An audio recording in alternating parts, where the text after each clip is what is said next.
انسان کو جب تھکاوٹ محسوس ہوتی ہے، جب نیند آ رہی ہوتی ہے، تو اچانک سے یہ کیفیت طاری ہوتی ہے، تو حکم یہ ہے کہ آپ اپنے ہاتھ سے، کپڑے سے اپنے منہ کو بند کرو۔ تو انہوں نے کیا کہا؟ آپ، تو باپ نے کہا بیٹا یہ کیا؟ ان اسم شیطان، یہ آپ تو شیطان کا نام ہے، یہ تو وسع ڈالتا ہے کہ کہیں آپ الحمدللہ نہ کہہ سکو، اس لیے آپ نہیں کہتے بلکہ اپنے منہ کے اوپر ہاتھ رکھ لیتے ہیں اور اس کو ڈھانپ لیتے ہیں۔ اور یہ تو آپ کو علم ہی ہوگا کہ ہاتھ کون سا رکھتے ہیں، دایاں کے بایاں؟ اب دو قول ہو گئے ہیں، اختلف العلماء علی قولین، علماء کے اختلاف ہوا ہے، بعض علماء جو بیٹھے ہیں وہ کہہ رہے ہیں دایاں، اور بعض اچھا سیدھا رکھیں گے یا الٹا؟ ہاں دایاں اور سیدھا، اور میرے محترم پیچھے کھڑے فرما رہے ہیں کہ دایاں ہوگا اور الٹا۔ چلو فیصلہ ہم کرواتے ہیں، اللہ کے رسول صلی اللہ علیہ وسلم دایاں رکھتے تھے یا بایاں، الٹا یا سیدھا؟ اللہ اکبر۔ ما تثاءب نبی اللہ قط، اللہ کے رسول کو پوری زندگی جمائی آئی نہیں ہے، تو دائیں بائیں کا معنی کیا ہوا؟ ما تثاءب نبی اللہ قط، کیونکہ رسول اللہ صلی اللہ علیہ وسلم نے فرمایا العطاس من اللہ، العطاس من اللہ والتثاؤب من الشیطان، چھینک اللہ کی طرف سے آتی ہے کہ انسان کی سرکولیشن میں کسی قسم کی پرابلمز آتی ہیں تو چھینک کی وجہ سے وہ سرکولیشن کی جو پرابلمز ہیں وہ حل ہو جاتی ہیں، اور تثاؤب جو ہے جمائی یہ شیطان کی طرف سے ہوتی ہے، اور اللہ کے رسول صلی اللہ علیہ وسلم کو پوری زندگی جمائی آئی نہیں ہے۔ لیکن آپ نے حکم ضرور بیان کیا ہے کہ کسی کو اگر جمائی آئے تو راوی نے ہاتھ رکھ کے دکھایا، اپنے چہرے پہ ہاتھ رکھیے اور اپنے انگوٹھے انگلی کے ساتھ اپنے نوز کو بھی بند کیجئے، یہ ہے ادب۔ تو رسول اللہ صلی اللہ علیہ وسلم کے ادب کا بھی آپ نے سنا، اور ساتھ یہ جانا کہ آب یہ شیطان کا نام ہے۔ رسول اللہ صلی اللہ علیہ وآلہ وسلم کے صحابی ہیں، ان کا نام ہے عثمان بن ابی العاص۔ عثمان بن ابی العاص رضی اللہ تعالیٰ عنہ کہتے ہیں یا رسول اللہ صلی اللہ علیہ وسلم ان الشیطان قد حال بینی وبین صلاتي وقراءتی، شیطان میری نماز اور میری قرات میں حائل ہو جاتا ہے۔ جب میں نماز شروع کرتا ہوں تو طرح طرح کے خیالات آنے شروع ہو جاتے ہیں، اچھا ابھی تو وہ کام رہتا تھا، اچھا ابھی تو وہ کرنا تھا۔ اور ہو سکتا ہے کہ اللہ نہ کرے آپ کے ساتھ بھی کبھی ایسا مسئلہ ہوا، سچ سچ بتانا۔ اللہ کے رسول میں کیا کروں؟ تو آپ صلی اللہ علیہ وسلم نے فرمایا فَإِذَا أَحْسَسْتَ، اگر نماز کے اندر آپ کو کوئی تخیلات کی وادی میں لے جائے شیطان کہ یہ کام ہے اور فلاں کام ہے، تو تم 3 کام کیا کرو۔ کتنے کام؟ پہلا کام وَادْفُلْ عَلَى يَسَارِكَ ثَلَاثًا، آپ قیام میں کھڑے ہیں، آپ رکوع میں ہیں، آپ سجدے میں ہیں، کچھ سمجھ نہیں آ رہی کہ میری کتنی رکعتیں ہوئیں، کچھ سمجھ نہیں آ رہی کہ میں کیا پڑھ رہا ہوں، اور آپ کسی اور خیالات میں چلے گئے ہیں۔ جس حالت میں ہیں اپنے چہرے کو معمولی سا لیفٹ سائڈ پہ موو کرو اور پھر 3 مرتبہ تھتکار دو۔ 3 مرتبہ آپ تھتکاریے۔ کیسے؟ آپ قیام میں ہیں، معمولی سا لیفٹ کیجئے، 3 مرتبہ تھتکاریے، اور تیسرا کام یہ لفظ پڑھیے اعوذ باللہ من خنزب۔ آپ پسند کریں گے کہ ہم مل کے پڑھ لیں؟ اعوذ باللہ من خنزب۔ رسول اکرم صلی اللہ علیہ وسلم نے فرمایا یہ شیطان ہے جس کا نام ہے خنزب۔ اس کا کام ہی یہ ہے کہ نماز میں انسان کے خیالات کو ادھر ادھر لے جاتا ہے۔ صحابی کہتے ہیں فَفَعَلْتُ ذَلِكَ فَأَذْهَبَهُ اللَّهُ عَنِّي، میں نے یہ علاج کیا، پھر زندگی میں مجھے کبھی نماز میں خیال نہیں آیا۔ اللہ تعالیٰ نے اس مصیبت کو مجھ سے دور فرما دیا۔ اور آج کل تو حالات ہی یہ ہیں، اللہ تعالیٰ آپ سب کو سلامت رکھے۔ وہ اتفاق سے عصر کی نماز ہو رہی تھی تو 3 رکعتیں پڑھنے کے بعد امام محترم نے سلام پھیر دیا، اور بھول جانا کوئی بڑی بات نہیں ہے۔ اللہ کے رسول صلی اللہ علیہ وسلم جس جیسی ہستی اللہ نے اس کائنات میں پیدا ہی نہیں کی، اور نہ قیامت تک ایسی ہستی آ سکتی ہے۔ آپ نے ظہر کی نماز پڑھائی اور 2 رکعتیں پڑھنے کے بعد آپ نے سلام پھیر دیا، تو بھول جانا یہ بڑی بات نہیں۔ لیکن یہاں ایک اور معمہ حل ہو گیا، 3 رکعتیں پڑھنے کے بعد سلام پھیرا، پہلی صف اور دوسری صف بھی خاموش رہی۔ پیچھے سے ایک شخص نے کہا جناب آپ نے 3 رکعتیں پڑھی ہیں۔ کہا نہیں ہم نے تو 4 پڑھی۔ کہا آپ کو کیسے پتہ چلا؟ اس کا جواب سنیے گا۔ کہا جناب میں ہر روز عصر کی نماز پہ اپنی 4 دکانوں کا حساب 1 رکعت میں کرتا ہوں، میری تو 1 دکان بچ گئی۔ اس کو بھی یہ ٹینشن نہیں ہے کہ میری 1 رکعت رہ گئی، اس بیچارے کو یہ پریشانی ہے کہ میری 1 دکان کا حساب رہ گیا ہے۔ اور رسول اللہ صلی اللہ علیہ وآلہ وسلم نے جو عبادت اور نماز بتائی ہے، ان تعبد اللہ کأنک تراہ، نماز کو اس طرح پڑھو کہ تم اپنے رب کو دیکھ رہے ہو۔ فإن لم تكن تراہ فإنہ یراک، اگر یہ یقین نہیں آپ کا بنتا تو یہ یقین تو ہونا چاہیے کہ تمہارا رب تمہیں ضرور دیکھ رہا۔ رسول اللہ صلی اللہ علیہ وسلم نے ایک چوتھا نام بیان کیا ہے، ولہن، یہ شیطان کا نام ہے۔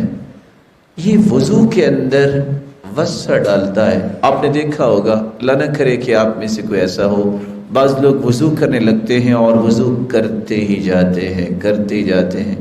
بھئی آپ کا وضو نہیں ہوا، بس ابھی ہو جاتا ہوں فارغ۔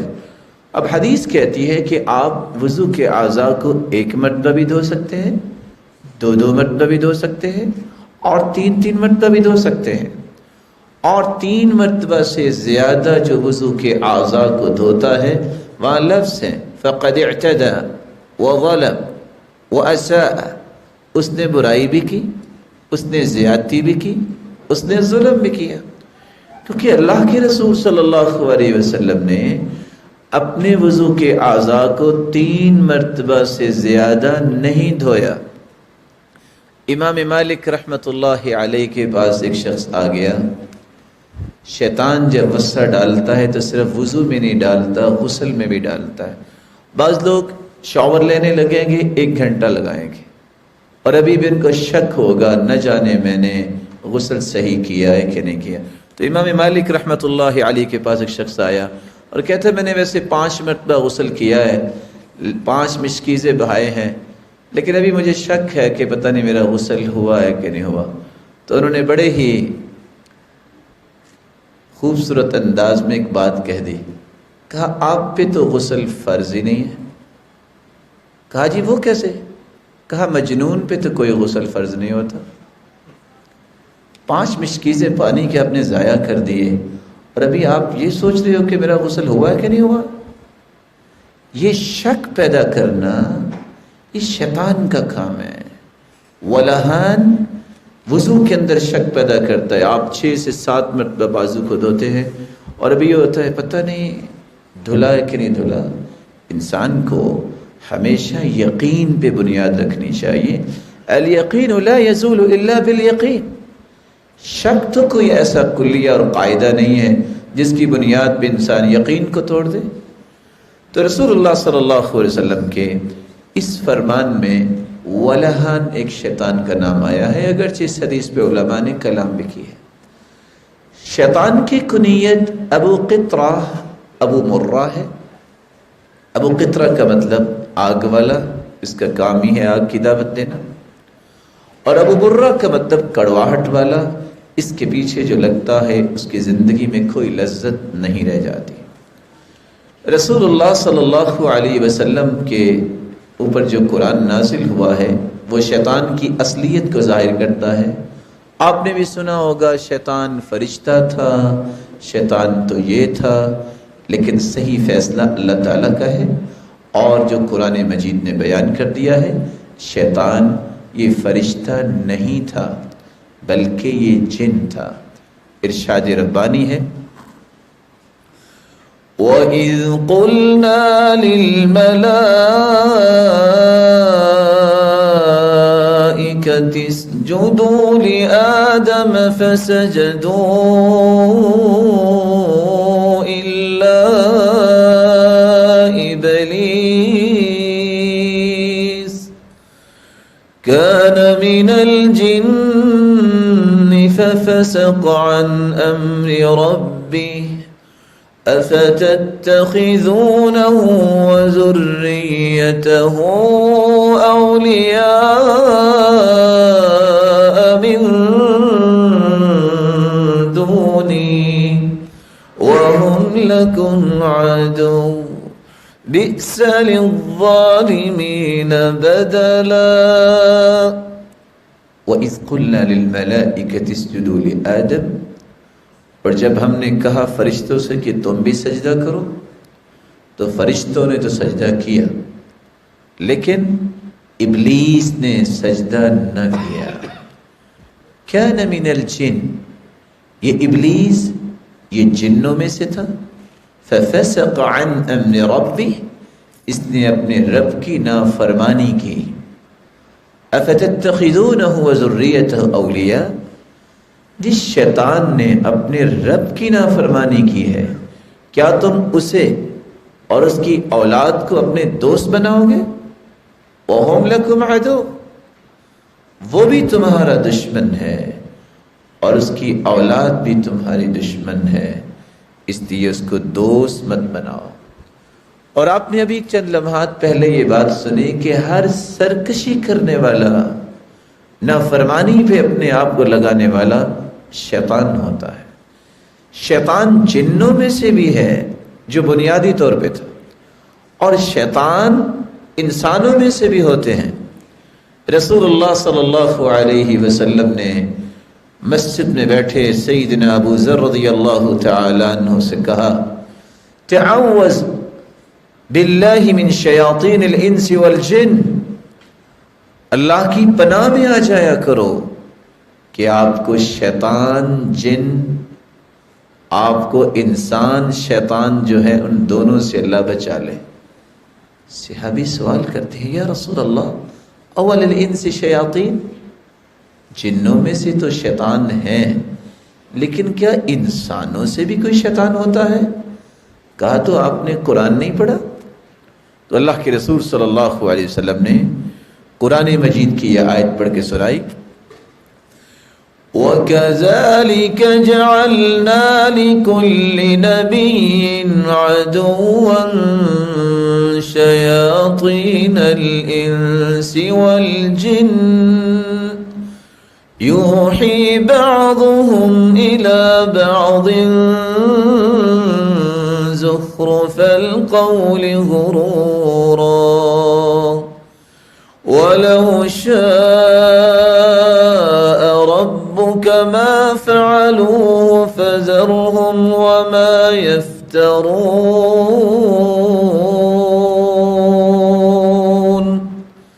وَكَذَلِكَ جَعَلْنَا لِكُلِّ نَبِيٍّ عَدُوًّا، جتنے بھی انبیاء دنیا میں آئے ان کی دشمنی کرنے والے شیاطین تھے۔ کون سے شیاطین؟ جو جنوں میں سے تھے، جو انسانوں میں سے تھے۔ تو شیطان جنوں میں سے بھی ہوتا ہے اور انسانوں میں سے بھی ہوتا ہے، اس لیے آپ نے سورت تو یاد کی ہوگی قل اعوذ برب الناس ملک الناس الہ الناس من شر الوسواس الخناس الذي يوسوس في صدور الناس، آخر میں کیا ہے؟ من الجنة والناس، وہ شیطان جو دل میں وسوسہ ڈالتا ہے وہ جنوں میں سے بھی ہے اور انسانوں میں سے بھی ہے۔ رسول اللہ صلی اللہ علیہ وآلہ وسلم نے جو امت کو رہنمائی دی ہے، اس رہنمائی سے ہمیں پتہ چلتا ہے کہ اللہ ذوالجلال جب فرشتوں کو سجدے کا حکم دیا تو انہوں نے سے ہی شیطان کی دشمنی کا آغاز ہو گیا۔ اللہ ذوالجلال نے جب یہ بات شیطان سے کہی کہ یہ بتاؤ کہ تم نے سجدہ کیوں نہیں کیا، تو قرآن مجید نے اس کا ایک نقشہ کھینچا ہے۔ اللہ ذوالجلال فرماتے ہیں قال ما منعك ألا تسجد إذ أمرتك قال أنا خير منه خلقتني من نار وخلقته من طين۔ یہ بتاؤ تم نے سجدہ کیوں نہیں کیا؟ اس نے وہاں اللہ کے حکم کو ترجیح نہ دی، اپنی عقل سے فیصلہ کرنا چاہا، اپنی خواہش کو مقدم کیا۔ عقل کا فیصلہ اس کا کیا نکلا؟ کہتا ہے اس کو تو اللہ اپنے مٹی سے بنایا، آدم کو، مجھے آگ سے بنایا، میں اس سے بہتر ہوں، میں اسے سجدہ کیوں کروں؟ بات یہ نہیں تھی، بات یہ تھی کہ خالق کا حکم ہے سجدہ کرو تو سجدہ کر دینا چاہیے، لیکن اس نے رب کے حکم پر اپنی عقل کو مقدم کیا، اللہ کی رحمت سے دھتکارا۔ فاخرج منها فإنك رجيم وإن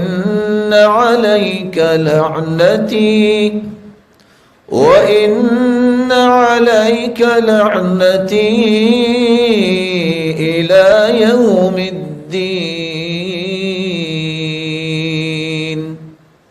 میری رحمت سے آج سے تم دور ہو جاؤ، آج کے بعد تجھ پہ میری لعنت ہے اور قیامت تک یہ لعنت برستی رہے گی۔ یہاں رک کے میں ایک پیغام اپنے لیے بھی اور آپ کے لیے بھی چھوڑنا چاہوں۔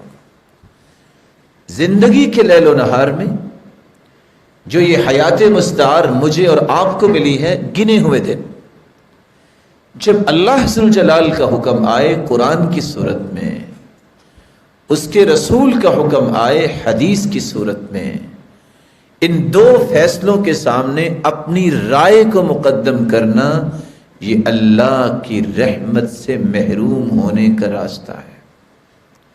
اور قرآن نے اس کی بڑی واضح ایک آیت نازل کی ہے۔ قرآن مجید میں اللہ ذوالجلال فرماتے ہیں وَمَا كَانَ لِمُؤْمِنٍ وَلَا مُؤْمِنَةٍ إِذَا قَضَى اللَّهُ وَرَسُولُهُ أَمْرًا أَن يَكُونَ لَهُمُ الْخِيَرَةُ مِنْ أَمْرِهِمْ وَمَن يَعْصِ اللَّهَ وَرَسُولَهُ فَقَدْ ضَلَّ ضَلَالًا مُبِينًا۔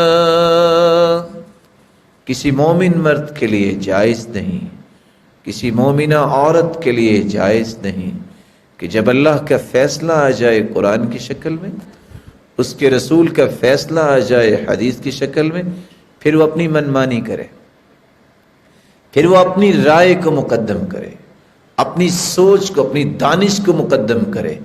جو ایسا کرتا ہے وہ اللہ اور اس کے رسول کا نافرمان قرار دیا جاتا ہے، اور ایسا شخص واضح گمراہی میں چلا گیا۔ آپ نے سنا ہوگا محمود و ایاز کا نام سنا ہوا ہے؟ کس کس نے سنا ہوا ہے؟ اس کا مطلب ہے صرف چند لوگوں نے سنا ہے۔ کون تھے محمود و ایاز؟ اب تو ماشاءاللہ اہل دانش ہیں، یہ مبارک چہرے تو پڑھنے لکھنے والے ہیں۔ وہ سب وزراء بیٹھے تھے نا، وزراء کو بڑی کوفت تھی کہ ایاز کے ساتھ محمود کی بڑی جو ہے محبت ہے، تو انہیں کہ ہیرا تھما دیا، کہتے اس کو زمین پہ مارو. تو سارے وزراء کانپنے لگ گئے کہ آپ نے اگر ہمیں مارنا ہی ہے، قتل کرنا ہے، تو آپ بہانہ تو نہ بنائیں، ہم یہ ہیرا کیسے جو ہے خزانے کا توڑ دیں. چلتے چلتے جب ایاز کے پاس پہنچے تو ایاز نے پکڑا اور زمین پہ دے مارا اور ہیرا توڑ دیا. کہا ایاز یہ کیا کیا؟ کہا آپ کا آرڈر تھا. اس نے وزراء کو یہ سمجھانا تھا کہ ایاز مجھے پیارا اس لیے لگتا ہے، اس کو یہ کبھی سوچ نہیں آئی میرا نقصان ہے کہ فائدہ ہے، آرڈر ماننا ہے. رب تعالیٰ کے ہر فیصلے میں خیر ہے. اس کے حکم، رب کے حکم کی تعمیل میں کبھی لاس ہوتا ہی نہیں ہے. وہاں یہ سوچ میں پڑ جانا کہ میں نماز پڑھوں کہ نہ پڑھوں، میں قرآن پڑھوں کہ نہ پڑھوں، میں دین کے کام کروں کہ نہ کروں، یہ فیصلہ کرنا ہی اس وقت جو ہے اصل بہادری ہے کہ نہیں کرنا ہے. اور آپ کے علم میں ہے کہ جب وہ ایک دن کھانا کھاتے کھاتے محمود نے ایاز کو ککڑی کا ایک ٹکڑا دیا اور آدھا خود لے لیا اور کھانے لگے تو بہت کڑوا تھا، تو ایاز سارا کچھ کھا گیا. کہتے ارے آپ نے کیسے کھا لیا؟ تو بہت کڑوا تھا. کہا جب میں نے منہ سے لگایا تو کڑوا تو تھا، لیکن میں نے سوچا یہ وہی ہاتھ دے رہا ہے نا جس نے ہمیشہ میٹھی چیزیں دی ہیں، اگر آج کڑوی آ گئی ہے تو ان کو نیگلیکٹ تو نہیں کرنا چاہیے. رب کے حکم کی تعمیل تکبر کی وجہ سے، اپنی رائے کو مقدم کرنے کی وجہ سے، اپنی عقل کے اس وقت پیمانے اور پیرامیٹرز لگا لینا کہ میں دیکھتا ہوں کہ یہ صحیح ہے کہ نہیں صحیح، میرے اور آپ کے اندر صلاحیت ہی نہیں ہے کہ ہم شریعت کو پیمائش کر سکے اور شریعت کو وزن دے سکے کہ یہ صحیح ہے کہ نہیں صحیح. صحیح وہ ہے جس کو اللہ نے اتار دیا ہے. اور یہاں ایک بات پہ میں اور آپ اتفاق کریں، کیا آپ کو اور مجھے اپنے بارے میں اتنا علم ہے جتنا اللہ کو علم ہے؟ مجھے بھی اپنے بارے میں اور آپ کو بھی اپنے بارے میں اتنا علم نہیں ہے جتنا میرے رب کو میرے اور آپ کے بارے میں علم ہے. کیونکہ ہم کہاں سے آئے، ہمیں بنایا کس نے ہے؟ جو بنانے والا ہے اس کو مجھ سے زیادہ علم ہے میری ضرورت کیا ہے، میں کیا چاہتا ہوں، میرے لیے خیر کیا ہے، میرے لیے شر کیا ہے، کون سی اچھائی مجھے چاہیے، کس وقت چاہیے، کتنی چاہیے. یہ سارے اندازے اللہ تعالیٰ کے ہی صحیح ہیں، اور اللہ تعالیٰ نے جو فیصلے کرنے ہیں اسی پہ ہی اطمینان کرنا چاہیے. اس لیے امام غزالی کہا کرتے تھے آپ کسی شخص کو کہو کہ لکھو کیا چاہتے ہو، اپنی ساری توانائیاں لگا کے وہ لکھ لے، پھر اس کو اللہ تعالیٰ کا لکھا اگر دکھا دے اللہ تعالیٰ تو وہ چیخ کے کہے گا مجھے یہ نہیں چاہیے جو میں نے لکھا ہے، مجھے وہ چاہیے جو میرے رب نے لکھا ہے. کیونکہ میری تو عقل وہاں تک سفر ہی نہیں کر سکتی جو رب تعالیٰ نے نعمتیں رکھی ہیں، جو رب تعالیٰ نے وہاں جنت کے ایسے ایسے تحائف رکھے ہیں. لا عین رأت، کسی آنکھ نے ایسی نعمتیں آج تک دیکھی نہیں. ولا اذن سمعت، کسی کان نے آج تک ان کا تذکرہ نہیں سنا. ولا خطر على قلب بشر، آج تک کسی کے دل میں ایسا خیال تک نہیں آیا جو رب تعالیٰ نے جنت میں مسلمانوں کے لیے، مومنوں کے لیے نعمتیں تیار کر رکھی ہے. تو اللہ عز الجلال نے جب شیطان کو اپنی رحمت سے دھتکار دیا تو شیطان نے اس وقت ایک اللہ عز الجلال کے سامنے گزارش رکھی. قال رب فانظرنی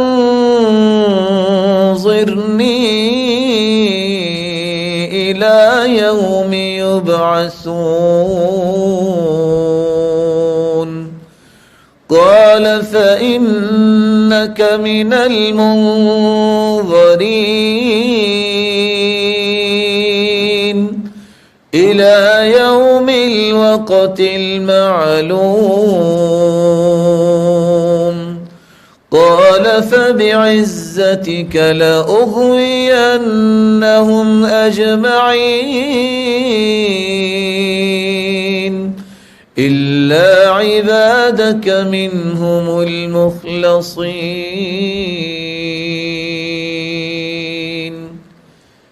اللہ تو نے مجھے اپنی رحمت سے تو دھتکار دیا، مجھے قیامت تک مہلت دے دے کہ میں تیری مخلوق کو اپنا ساتھی بنانے کی کوشش کروں. اللہ ذو الجلال نے فرمایا تجھے اجازت ہے جاؤ، لیکن یاد رکھنا تم میری قسم اٹھا کے یہ کہہ رہے ہو کہ میں ان کو صحیح راستے سے گمراہ کروں گا؟ میرے نیک بندے، میرے مخلص بندے تیرے شکنجے میں نہیں آئیں گے، الا عبادک منہم المخلصین، جو خالص لوگ ہیں، جن کو رب تعالیٰ کی محبت ہوگی، جن کو رب تعالیٰ کی نعمتوں کا یقین ہوگا، جو رب تعالیٰ کی جنتوں کے وارث بننا چاہتے ہیں، وہ شیطان کے شکنجے میں نہیں آئیں گے۔ تو اللہ عز الجلال نے شیطان کو یہ کہہ دیا کہ تم نے میری قسم اٹھا کے یہ کہا ہے نا کہ میں ان کو جہنم میں لے کے جاؤں گا، تو میں اپنی عزت کی بھی قسم اٹھاتا ہوں اور اپنے تقدس کی بھی قسم اٹھاتا ہوں، جب تک ان کی زبان پہ استغفار رہے گا میں بھی ان کو بڑے بڑے گناہوں کے بعد بھی معاف کرتا رہوں گا۔ جب تک یہ معافی مانگتے رہیں گے میں ان کی زندگی کے سارے گناہوں کو معاف کر کے صرف معافی کا ہی پرمٹ جاری نہیں کروں گا، بلکہ میں ان کے گناہوں کو نیکیوں میں تبدیل کر دوں۔ تو شیطان نے اس وقت سے انسان کو گمراہ کرنا شروع کیا۔ کون سے طریقوں سے انسان کو شیطان گمراہ کرتا ہے؟ آئیے اس تیسرے نقطے کے متعلق چند باتیں سنیے۔ شیطان کا سب سے پہلا حملہ جو انسان پر ہوتا ہے وہ انسان کے دل میں وسوسہ پیدا کرتا ہے۔ کیسے انسان کے دل میں وسوسہ پیدا کرتا ہے؟ اچانک سے جو انسان کی زندگی میں دل میں خیال آتا ہے اس کو عربی زبان میں خاطرہ بولتے ہیں۔ آپ پسند کریں گے تھوڑا سا میرے ساتھ چلیں؟ سب سے پہلی بات، اچانک سے جو دل میں خیال آئے اور فوراً نکل جائے اس کو عربی زبان میں خاطرہ کہتے ہیں۔ کیا کہتے ہیں؟ اس وقت تک شیطان کا کوئی حصہ نہیں ہوتا۔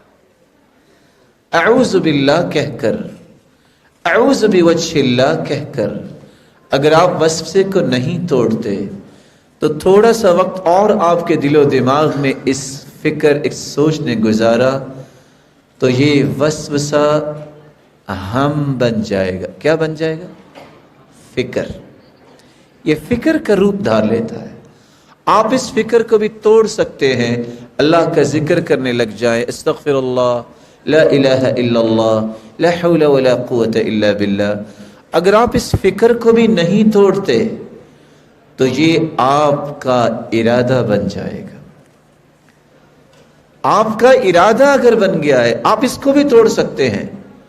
اپنے آپ کو بہادر بنائیے، میں نہیں کروں گا یہ کام، فوراً اللہ کے ذکر میں لگ جائیے۔ اگر آپ اس ارادے کو بھی نہیں توڑتے تو یہ دل کے نہال خانے میں جتنے بھی رجحانات ہیں اس پہ غلبہ پا لیتا ہے اور یہ نیت بن جاتی ہے۔ آپ اس نیت کو بھی توڑ سکتے ہیں کہ میں نے برائی کی نیت کی ہے، میں نئی برائی کروں گا، اور طریقہ ایک ہی ہے، یا نوافل پڑھیے یا اللہ کا ذکر کیجیے۔ آپ اگر نیت کو نہیں توڑتے تو یہ آپ کا عزم بن جائے گا۔ آپ عزم جب کر لیں برائی کا پھر بھی آپ توبہ کر سکتے ہیں، نہیں یہ میں نے غلط کیا ہے، اور چھوڑ دیں اس کو، رب تعالیٰ کے ذکر میں اپنے آپ کو لگا لیں۔ اگر آپ نے عزم کو بھی نہ توڑا تو یہ آپ کی زبان پہ الفاظ بن کے جاری ہو جائے گا، قول بن جائے گا۔ آپ کی زبان نے غلط بول بھی دیا، آپ 3 مرتبہ پڑھ لیں، استغفر اللہ، استغفر اللہ، استغفر اللہ، رب تعالیٰ اسے معاف فرما دیتے ہیں۔ لیکن اگر آپ نے قول پہ بھی اصرار کیا، بار بار یہ باتیں کی غلط، جس طرح رسول اللہ صلی اللہ علیہ وسلم نے فرمایا تھا کہ اللہ عز وجل ان اللہ یبغض الفحش والتفحش، اللہ فحش گوئی کو بھی ناپسند کرتے ہیں اور فحاشی کو بھی ناپسند کرتے ہیں۔ آپ نے اگر قول کو نہ توڑا تو یہ آپ کا عمل بن جائے گا، آپ کا رویہ بن جائے گا، آپ کی زندگی کا زاویہ بن جائے گا۔ آپ اگر غلط کام کر بھی لیا، اللہ کی رحمت کا اندازہ کیجئے، جو گناہ لکھنے والا فرشتہ ہے نا، ان صاحب الشمال لیرفع القلم 6 ساعات عن العبد المسلم المخطئ، اللہ تعالیٰ نے اس کو حکم دیا ہوا ہے کہ 6 گھڑیوں تک تم نے بندہ مومن کے گناہ کو لکھنا نہیں ہے۔ ساعہ گھڑی کو کہتے، ساعہ گھنٹے کو بھی کہتے۔ 6 گھڑیوں تک فرشتہ وہ قلم لے کے کھڑا رہتا ہے، شاید یہ توبہ کر لے، شاید پلٹ کے آ جائے، شاید اس کو اللہ تعالیٰ کا ڈر اور خوف آ جائے، وہ نہیں لکھتا۔ اور حدیث یہ کہتی ہے ان صاحب الشمال ليرفع القلم 6 ساعات عن العبد المسلم المخطئ فإن هو نزع واستغفر وتاب ألقاها وإلا كتبت واحدة۔ اگر 6 گھڑیوں کے اندر توبہ انسان کر لے، اللہ کی طرف لوٹ آئے، تو اللہ عز و جلال فرماتے ہیں میں بغیر لکھوائے ہی اسے معاف کرتا ہوں۔ اگر آپ نے توبہ نہ کی، اس عمل کو جاری رکھا، تو یہ عمل آپ کی عادت بن جائے گا۔ عادت جب بن جاتی ہے اس کو توڑنا بہت مشکل ہوتا ہے۔ اس عادت کو بھی توڑا جا سکتا ہے جب انسان پختہ توبہ کرے۔ کیسے توبہ کرے؟ اچھا سا وضو کیجیے، 2 رکعتیں پڑھ لیجیے، 5 سے 10 منٹ کا یہ پروسیجر ہے۔ اکیلے کھڑے ہو کے دل لگا کے بغیر کسی سوچ کے 2 رکعتیں پڑھیے اور ہاتھ اٹھا لیجیے، اللہ میں نادم ہوں، میں پریشان ہوں، میں اقرار کرتا ہوں مجھ سے گناہ ہو گیا، میرے مالک تو مجھے معاف کر دے۔ رب تعالیٰ فرشتوں سے مخاطب ہو کے کہتے ہیں علم عبدی ان له ربا یغفر الذنوب۔ فرشتوں دیکھو میرے بندے کو آج یہ احساس پیدا ہو گیا ہے کہ اس کا کوئی رب بھی ہے جو معاف کرنے والا ہے۔ اور پھر اللہ عز و جلال اپنے بندے سے مخاطب ہو کے کہتے ہیں عبدی اعمل ما شئت فقد غفر لك۔ میرے بندے جاؤ، تو نے سچی توبہ کر لی نا، جو کچھ بھی تم نے کیا جاؤ میں تمہیں آج سے معاف کرتا ہوں۔ رب تعالیٰ اسے بھی معاف کر دیتے ہیں، بلکہ قرآن مجید کی آیت تو اتنی بڑی نوید سناتی ہے إِلَّا مَن تَابَ وَآمَنَ وَعَمِلَ عَمَلًا صَالِحًا فَأُولَئِكَ يُبَدِّلُ اللَّهُ سَيِّئَاتِهِمْ حَسَنَاتٍ وَكَانَ اللَّهُ غَفُورًا رَحِيمًا۔ جو سچی توبہ کر لے اور بعد میں وعدہ کر لے آئندہ میں اللہ نیک کام کروں گا، اللہ تعالیٰ نے ایک ایسا نظام رکھا ہے جو میں آپ سے آج شیئر کرنے جا رہا ہوں۔ آپ میں سے مجھے امید واثق ہے کہ سب ہی جانتے ہوں گے، آئی ٹی کے متعلق جانتے ہیں نا؟ آپ یہ بھی تو جانتے ہیں، بہت اچھا جانتے ہوں گے کہ آپ نے اگر کوئی لکھائی کی ہے تو فونٹ تبدیل کریں تو لکھائی چینج ہو جاتی ہے۔ کبھی میٹر بھی چینج ہوا ہے؟ آپ نے اعوذ باللہ لکھا ہو، فونٹ لگائیں تو بسم اللہ وہی اعوذ باللہ بن جائے، ہو سکتا ہے؟ یہ تو ہو سکتا ہے کہ آپ نے خط تعلیق میں لکھا ہے، آپ فونٹ لگائیں خط رقہ میں ہو جائے گا، خط دیوانی میں ہو جائے گا، جیسے مختلف خطوط ہیں، لکھائی کے پیٹرن ہیں، انداز ہیں، یہ تو چینج ہو جاتے ہیں۔ اللہ کے پاس نظام کیا ہے؟ 60 سے 70 سال اگر کسی نے برائی کی ہے، توبہ کرتا ہے، اللہ فرشتوں سے حکم دیتے ہیں، فرشتوں کو حکم دیتے ہیں، صرف آخر فرشتوں نے لکھا ہے، کسی چیز پہ لکھا ہوگا، وہ اللہ ہی جانتا ہے۔ اب اس کو مٹانے کے لیے تو 70 سال پھر لگیں گے؟ نہیں، ایسی کمانڈ لگاؤ کہ یہ 70 سالہ گناہوں کو یبدل اللہ سیئاتہم حسنات، سچی توبہ کر چکا ہے، اس کے گناہوں کو بھی نیکیوں میں تبدیل کر دو، کنورٹ کر دو۔ یہ نظام اللہ عز و جلال کے پاس ہے، اور کتنا خوبصورت نظام ہے کہ انسان نے گناہ کیے ہیں، سچی توبہ کی، معاف بھی ہوگی اور اس کو اللہ نے نیکیوں میں تبدیل کر دیا۔ لیکن اگر آپ عادت کو بھی نہیں چھوڑتے میرے بھائی، تو یہ آپ کی فطرت ثانیہ بن جائے گی۔ فطرت ثانیہ دوسری فطرت۔